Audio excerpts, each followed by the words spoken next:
రంగారెడ్డి జిల్లా కన్హా శాంతివనంలో యోగా మహోత్సవం 50 రోజుల కౌంట్డౌన్ కార్యక్రమం ప్రారంభమైంది.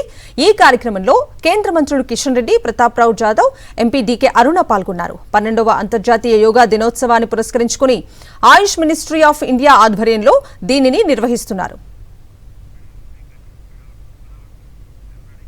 నిజామాబాద్ జిల్లాలో ప్రేమ పేరుతో మోసపోయిన యువతి ఆత్మహత్యాయత్నం చేసింది. ఏకంగా పోలీస్ స్టేషన్ పై నుంచి దూకింది. తీవ్రంగా గాయపడిన యువతి ప్రస్తుతం ఆసుపత్రిలో చికిత్స పొందుతోంది. ఈ ఘటన బాల్కొండ మండల కేంద్రంలోని పాత పోలీస్ స్టేషన్లో జరిగింది. ప్రేమ పేరుతో మోసం చేసిన సాయి కుమార్ పై చర్యలు తీసుకోవాలని యువతి ఫిర్యాదు చేసింది.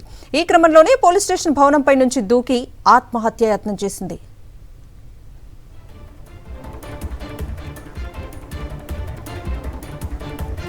సీఎం రేవంత్ రెడ్డి నేడు ప్రభుత్వ విప్లతో ముఖ్య సమావేశం నిర్వహించనున్నారు.